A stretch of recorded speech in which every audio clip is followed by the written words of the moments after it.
laburistas, bienvenidos a un episodio nuevo de su podcast La Hora Labura. El día de hoy estamos en un espacio muy importante y muy especial para nosotros. Es un lugar lleno de vida y de arte. El Museo de la Casa de José y Tomás Chávez Morado. Pues bueno, para esta conversación tenemos un gran invitado que es el maestro Pablo González Barba, que justo es el gestor de este muy bonito museo, que la verdad ya dimos un gran recorrido y está increíble, la verdad. Así Bienvenido. es, muchas gracias por la invitación. Maestro, para empezar, lo va a cortar, Sí. Para empezar, nos gustaría saber un poco más sobre la vida de José y de Tomás. Okay. ¿Nos podría comentar cómo fue la infancia de ellos y cómo su infancia influyó en su vida artística? Sí, claro. Mira, el maestro José y el maestro Tomás son uno originalmente es de 1909 y el otro es de 1914. Entonces, ellos vivieron la etapa revolucionaria y revolucionaria en una parte. Muy jóvenes los dos. Uno de ellos emigra a Estados Unidos y a su regreso entra a la Academia de San Carlos. Ahí es donde le da por pintar, que es el maestro José. Sin embargo, sus cuestiones de predecesores que tienen que ver con su historia personal es de que su mamá era pintora aficionada y su abuelo tenía una gran biblioteca. Entonces, entre esas dos cuestiones que le gustaba leer y ver el arte y esto, pues aprendió y dio por el gusto por las artes, ¿no? Y Tomás, yo creo que siguiendo la imagen del hermano, pues también uno se involucra, ¿no? Nada más de que los dos muy diferentes, pero los dos muy complementarios, también diría así. Tomás es menor, ¿verdad? Tomás es de 1914, él nace el 29 de diciembre de 1914 y José nace el 4 de enero de 1909. Tengo entendido yo que José se va a estudiar a Estados Unidos, Uh-huh. pero esto, ¿a qué motivo? ¿Por qué? Él se fue a trabajar en la pizca y cosas así, pero a su vez empezó a trabajar en una escuela que se llama Coney School of Arts en Estados Unidos, en Los Ángeles, y ahí nos estaban comentando no hace mucho que él era el velador. Okay. Entonces en la mañana estudiaba y en la tarde velaba. Entonces, ¿eso fue mucho después de que entró al anexo? ¿O ese es el anexo? Ese es el anexo me imagino que este es el anexo a que se refieren cuando él estuvo estudiando allá en Estados Unidos. Ah, ya, ok. Sí, Ahora y después regresa a México y entra a lo que es la escuela muy famosa en México, ¿cómo se llama? Ahorita se me fue el nombre, lo acabo de mencionar. ¿De San Carlos? La Academia de San Carlos, en donde estuvo a la par con Alfredo Salce, con el Juan O'Gorman, Pablo Higgins, o sea, de esos grandes pintores de esa época en México y también pues productores de arte, ¿no? Sí, claro, por supuesto. Ahora, maestro, a mí lo que me llama mucho la atención es el arraigo que tienen con la ciudad de Silao. Tienen mucha influencia como de su lugar de nacimiento. Sí, para él fue muy fuerte y muy importante su estancia aquí. Originalmente la casa no es como está diseñando ahorita el museo. Realmente la casa original es una casa tipo romana, en donde pues, hay un patio central muy grande y todas las habitaciones están alrededor. Pero el patio central es grande. Sin embargo, cuando en las épocas posteriores a la revolución, yo creo que vende su papá, lo fraccionó como que la casa y posteriormente él cuando trata de recuperar este espacio para hacerlo museo, ya las personas que vivían ahí ya no quisieron vender, aún así que eran muy amigos de él.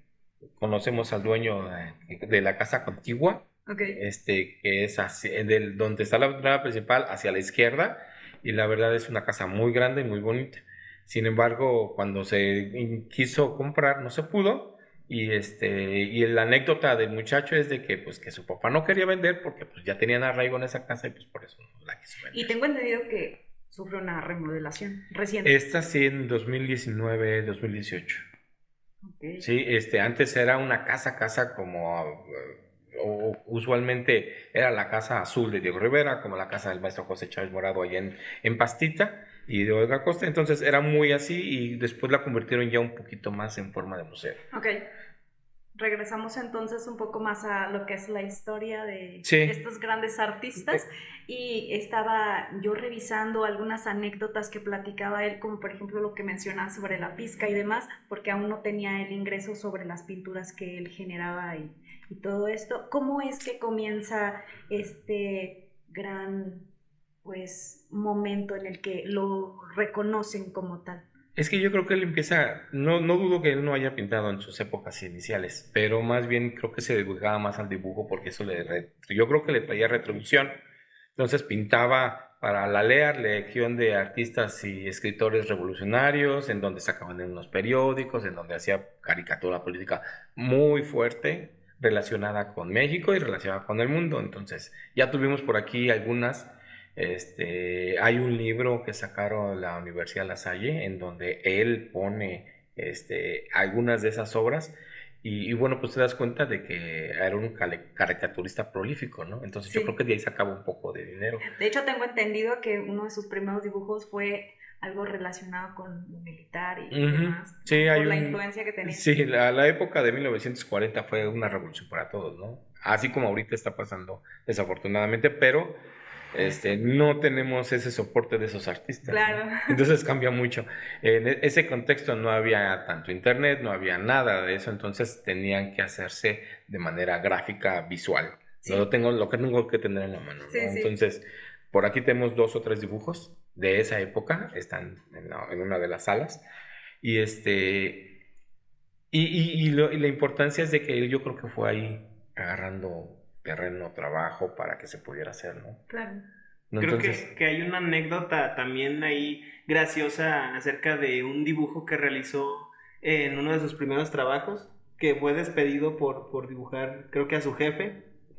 pues mira, de esas anécdotas hay muchas, ¿no? O sea, pintó a políticos mexicanos, pintó a políticos estadounidenses, pintó a políticos alemanes, los del bigote. Ajá, sí, sí. Digo, bueno, no los vayan a banear o algo, entonces Me van a mejor. censurar. Sí, sí, sí.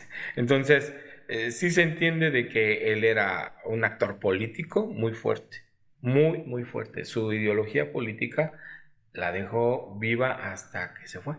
¿Hay alguna comparativa entre el maestro junto con Diego Rivera o Siqueiros, por ejemplo? ¿O Mira. alguna influencia por ahí? Tengo un compañero que se llama Pablo Rangel, él trabajó directamente con el maestro unos años. Ajá. Y Pablo Rangel nos comenta sobre una obra que tenemos aquí que se llama Tormenta sobre... No es cierto. Se llama... Bueno, ahorita me recuerdo el nombre. Ahí en esa obra hay... Tormenta sobre el Zócalo se llama. Esa obra tiene a unas personas como si fueran tenientes del apocalipsis señalando al centro de la Ciudad de México. Y entonces hay 4 monitos ahí. Ah, Esos ok. 4 monitos ahí, según lo que le contó el maestro José a mi compañero, son los 4 grandes muralistas de México.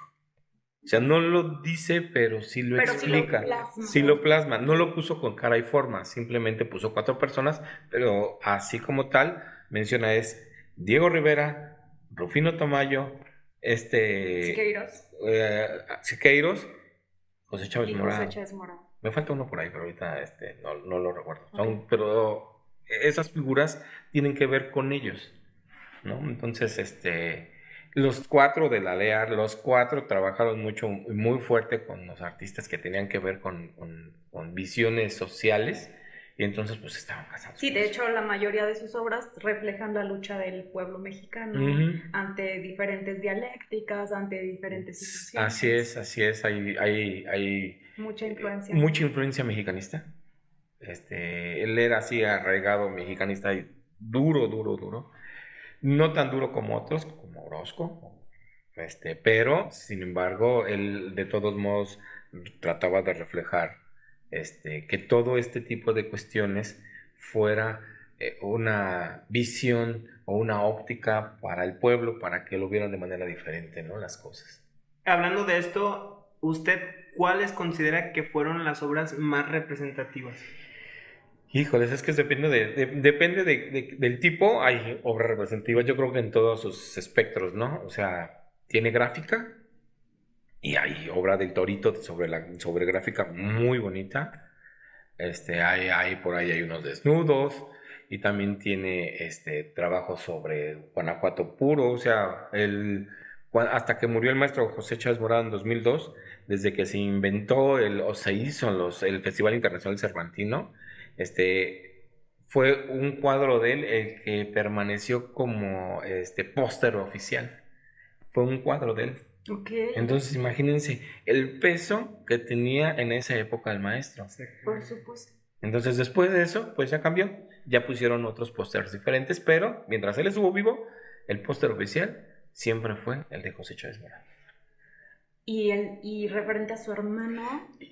Es que Tomás, es que eso sería eso, una cosa sobre Tomás. Sobre Tomás, que también es particularmente importante, interesante, él estudió para ser maestro. También José estudió para ser maestro. Pero Tomás, creo que tuvo algo muy interesante y muy bonito que ver. Él en su forma de enseñanza y en su aprendizaje vivió en unas zonas rurales muy fuertes en la República Mexicana, y de ahí plasma cosas muy interesantes en lo que él representa. Tengo entendido que él se enfermó de tétanos y a partir de ahí como que su vida totalmente cambió y dijo, me voy a dedicar a plasmar justamente arte, Pues demás. creo que ya lo traía en la sangre, ¿no? O sea, ve a su hermano, ve el éxito, era el momento, y uno ocupa los momentos cuando aparecen, ¿no? Entonces creo que él, si bien es cierto, tenía muchas enfermedades, creo que el maestro Tomás, se rendía a través también de su palabra, porque creo que ahí tiene unas palabras muy bonitas y muy fuertes en cuestión emotiva sobre los pintores, ¿no? Sobre los artistas que crean arte. Entonces también escribió mucho. Sí escribía el maestro José, tiene por ahí muchos escritos, por ahí yo tengo uno dedicado al pueblo de Silao, a los jóvenes del Silao, y donde es durísimo, durísimo. Yo escuché por ahí que él había hecho un escrito justo para cuando muere Obregón. No lo tengo tanto en relación. Lo que sí tengo en relación puro es de que el maestro José hizo un escrito en 1970 y algo para el pueblo de Silao, a los jóvenes de Silao, y es muy duro, muy rudo, pero con la idea de que el joven regrese y haga algo por Silao porque se levante, ¿no? Y eso es importante porque Silao es de las ciudades más viejas de México, no de Guanajuato, No, y él de estaba México. enamoradísimo de Silao. Bueno, y sobre todo que aquí muere su madre. Y aquí muere su hermano está aquí en el panteón.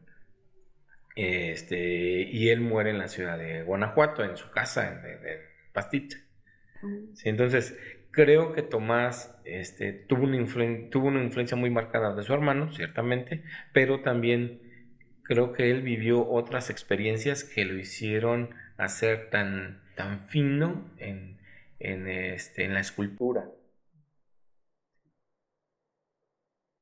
Muévale para que se prenda otra vez.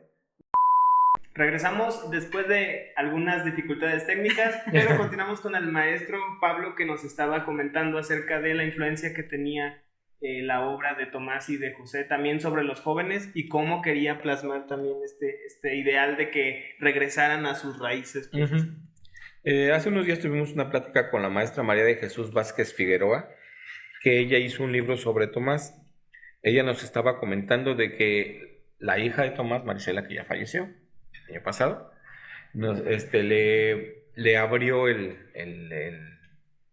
¿cómo se llama?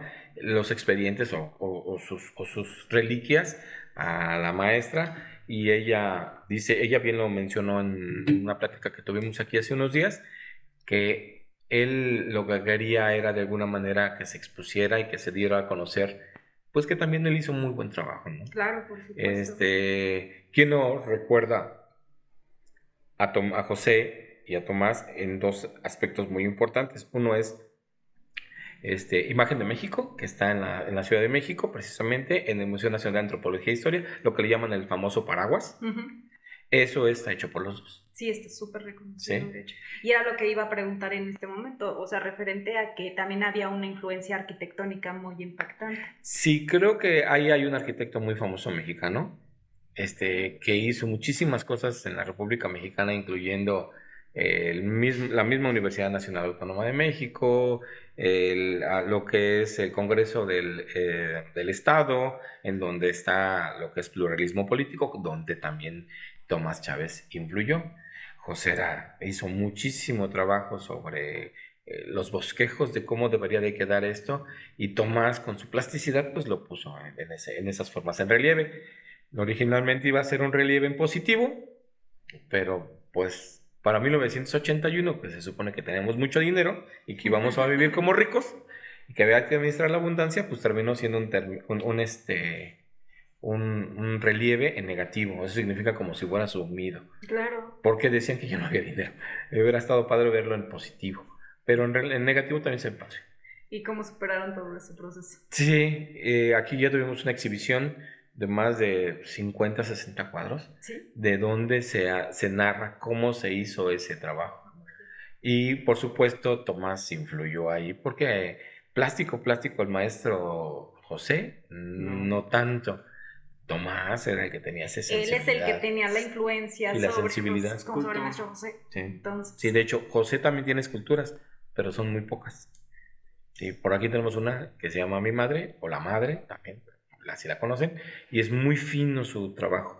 Pero el de Tomás, creo que, a diferencia del maestro José, más muestra los rasgos mexicanos puros, ¿no? O sea, boca ancha, labios gruesos, nariz ancha, el color de la piel, todo eso influye mucho en él, ¿no? Maestro, nuestro podcast está enfocado a toda la gente que quiera seguir aprendiendo acerca de los artistas mexicanos y artistas internacionales también. Obviamente nuestra intención en este espacio es informar.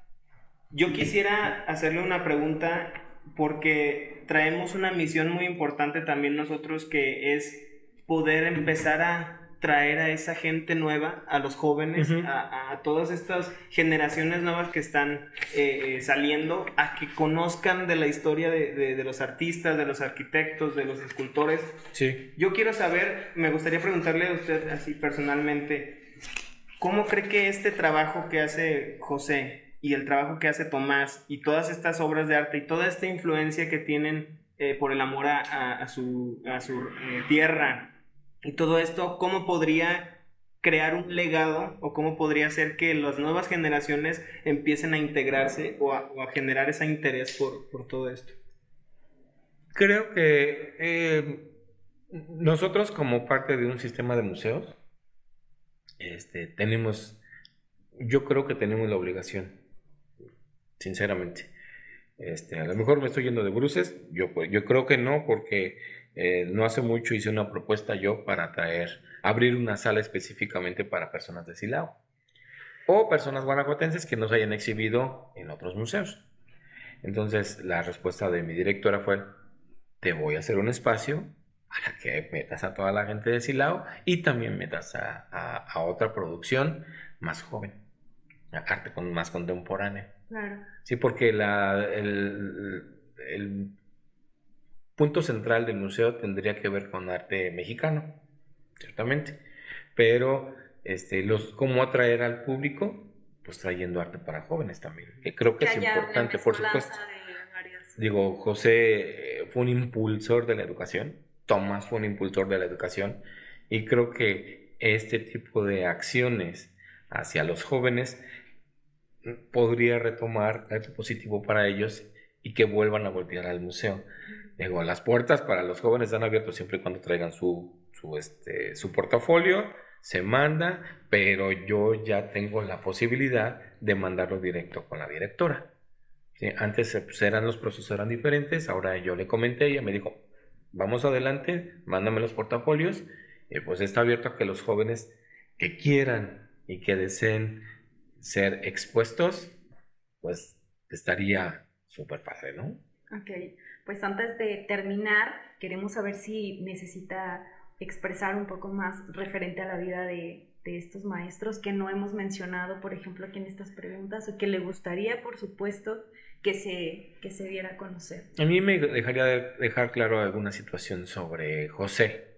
Sobre Tomás, creo que él solo se defiende, pero porque no había un símil en esa época que pudiera hacerle de alguna manera mosca. en cuanto a lo que tiene que ver con con la escultura, Claro.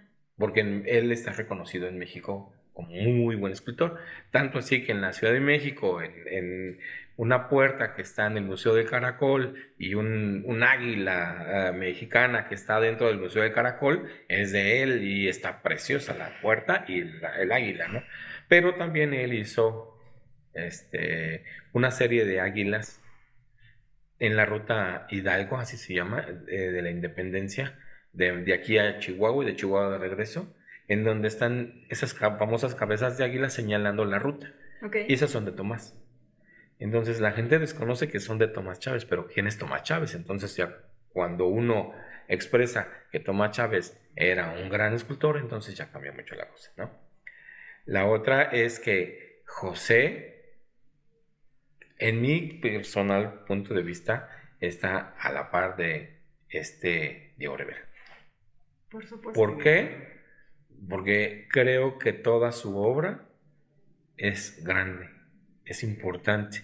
No haciendo menos a uno que otro, no. Yo creo que la forma tan estridente en la que vivía el maestro Diego, pues eso lo hizo resaltar mucho más.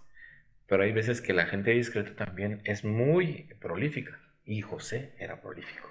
Y además lo hizo de manera muy tranquila porque en realidad no lo vimos como tal aquí en Ciudad de México. Él estaba en Estados Unidos, regresa, empieza a trabajar en diferentes cosas, empieza Sí. a batallar muchísimo, porque esa es la palabra en la que él empieza a instruirse en lo que es la pintura y demás, Uh-huh. hasta que...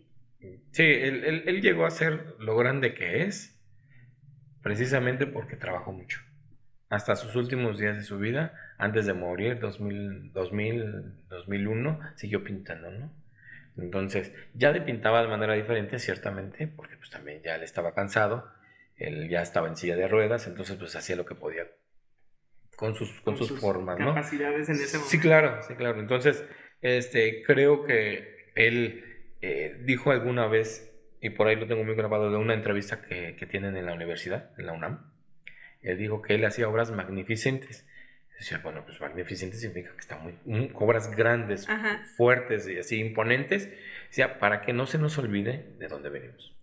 Y eso es como que un requiem muy especial para él, diciendo, yo soy mexicano y todo esto que hacemos a favor del arte mexicano es para que no se nos olvide que nuestras raíces están aquí, ¿no? Somos mexicanos, hacemos pintura y trabajamos para los mexicanos.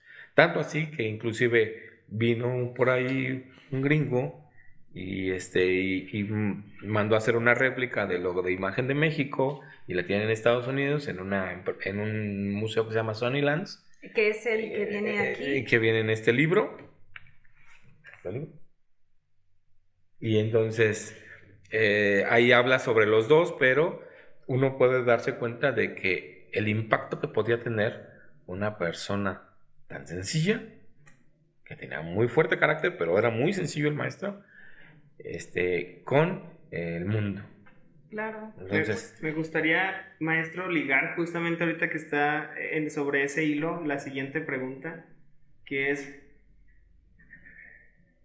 si tuviera usted una palabra o una frase para describir a José y a Tomás, ¿cuál sería?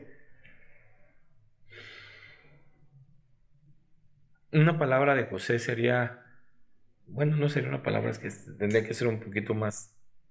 Sí, una frase. Una frase sería el amor por México. Para ambos. No, para José. Para José. Y de Tomás, él decía que el arte no se hace sino se siente, ¿no? En términos generales, porque hay una frase un poquito más larga que ahorita no me recuerdo cómo es, pero él decía que el arte realmente la sientes. Y si no lo plasmas en lo que sientes, entonces el arte pues queda como un dibujito de primaria, que inclusive hasta los niños de primaria le dan una importancia muy fuerte a lo que hacen, ¿no? Sí, claro. Pero imagínate un artista que haga algo simple y que deje perpetuidad. Entonces creo que sí, eso implica Justo más. ahora que menciona eso, quiero preguntar algo que es muy característico de nuestro podcast y que queremos sellar junto con esto, y es ¿de qué forma crees que el trabajo del maestro José Chávez y del maestro Tomás en el museo, y este museo por supuesto, y tu gestión están dejando huella? Yo siempre trato de reivindicar a los dos. Siempre trato de ponerlos en el mismo espacio y espectro respecto de los demás artistas contemporáneos que vivieron en esa época, ¿no? Entonces, cuando me dicen Diego Rivera, dices, sí, Diego Rivera pintaba muy chido, muy, muy padre, sus técnicas, todo. Sí, yo era más grande que José, pero cuando José llega y interrumpe en la escena, ahí entonces también estábamos en una igualdad de circunstancias como artistas. Los dos dejaron un gran legado y no se puede menospreciar y no se puede olvidar el trabajo tan fuerte que hizo José Chávez Morán. Por supuesto. Entonces, por eso para mí, cuando vienen aquí, les hacemos un énfasis muy fuerte a los jóvenes que, que no se les olvide que aquí, en esta casa, nació el maestro José y que él dejó un legado universal. Entonces, para mí es muy importante. Eso lo transmito y cuando traemos pláticas, cuando traemos a personajes que conocieron a los maestros danzantes, eso siempre es pensando tal vez, desde mi punto de vista, es tal vez pensando en el maestro que le hubiera gustado. Ya. Entonces, es como un homenaje de todos los días, porque todas las personas que trabajan aquí conmigo, Saúl, Ernesto, Mario, Lalo, la señora Mari y la señora Lina, y por supuesto su servidor, siempre estamos pensando en que este museo es nuestra segunda casa y hay que levantarlo y hay que llegar a los números que quisiéramos llegar. No, y se siente ¿no? increíble la entrada, el estar revisando cada sala, está perfectamente bien acomodado. La verdad es que ustedes pueden entrar aquí y pueden ver que las salas tienen gran obra y la verdad es que muchas felicidades. Vale la pena y cuando gusten, los martes es entrada libre. Tenemos tenemos una visitas comentadas en donde vamos explicando más o menos los procesos, los diálogos que tienen que ver, porque así algunas personas nos hacen preguntas sobre los cuadros, tratamos de dar una explicación sobre los cuadros. Nosotros también recibimos capacitación, nuestra misma directora nos capacitó hace poquito, entonces nos dio una experiencia muy bonita, la maestra Magdalena Zavala, que es la directora de museos, artes visuales y exposiciones de la Secretaría de Cultura. Entonces nos dio una explicación tan amplia que decimos, ya sabemos por dónde entrarle a la gente, ya sabemos cómo explicarle a los jóvenes sobre las pinturas, sobre el arte y que se lleven algo, ¿no? Entonces yo tengo por ahí cosas que voy recopilando y guardando y cuando tengo exposiciones con jóvenes, al final hago 2, 3 preguntas y pues les regalo los folletos, les regalo los folletos que no se dan a todo el mundo, sino más bien que se dan a los grupos, a los maestros, pues les damos algo para que no se les olvide de que el museo también tiene vida y la vida se lo dan los jóvenes, los niños, los adultos, que vienen y visitan el museo, ¿no?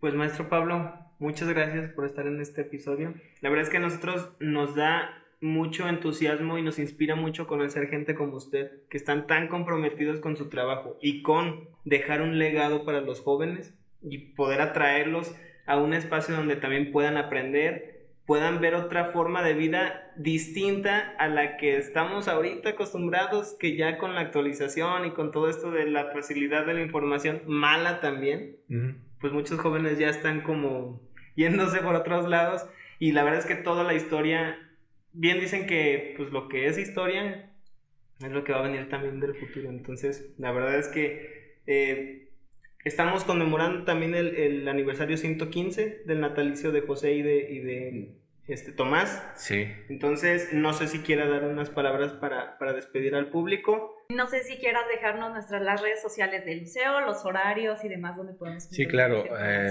Los horarios del museo es de martes a domingo, de 10 a 5 de la tarde.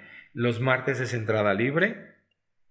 Los costos son 15 pesos para estudiantes, personas de tercera edad con alguna discapacidad y 30 pesos entrada general. Okay. Está bastante accesible. Sí, bastante accesible. Creo que eso también es parte de lo que el maestro dejó como legado, ¿no? Que al él donar todas las obras, tuviera un costo accesible. Una facilidad para entrar al museo, ¿no? Y bueno, ¿cuánto cuesta entrar a la Alhóndiga? ¿Cuánto cuesta entrar al Museo Nacional de Antropología e Historia? Ciertamente las dimensiones cambian, sin embargo no deja de ser un museo y la mayoría de los museos, por ejemplo en México, en la Ciudad de México, cobran básicamente lo mismo, pero aquí es un costo realmente de recuperación. Sí. Que no está a la venta, bueno, sí está a la venta, pero yo no lo puedo vender. Es que me lo regaló la nieta de Tomás Chávez Morado, que tiene cajas y cajas y cajas. Entonces me dijo, a ver, mira, aquí está para que te des un tiro. La historia de los dos hermanos, le echan unas fotitos, lo que quieran. Aquí vienen los dos, tal cual. Este es Sonnylands, Sí, pero no es ni el tamaño ni la, o sea, es la misma calidad, sí, pero no me refiero a el tamaño, no tiene nada que ver. El otro mide 30 metros de alto por 30 toneladas de peso por 3 metros de circunferencia. Curiosamente, el maestro José era masón. Y entonces, si buscas los números, es 3, 3, 3. Con razón. Y hay bastantes cosas que traen. Sí. Los vi. No, espérame, es que las numeraciones de los cuadros tienen que ver con las ediciones, cuántas veces se hizo. Pero algunas otras cosas. En algunas de sus pinturas sí tiene referencias. Sí, hay referencias. Sí, muchas referencias. Y bueno, querida audiencia, este sería nuestro podcast del día de hoy. Espero que les haya gustado mucho lo que es este tema referente al maestro, a los maestros Chávez Morado, que fue muy interesante. Muchísimas gracias por acompañarnos el día de hoy. Recuerden por favor nuestras redes sociales, les vamos a dejar aquí las redes sociales del museo y nuestras redes también para que nos sigan. No olviden compartir este video si les gustó. Y pues bueno, no olviden por favor dejar huella.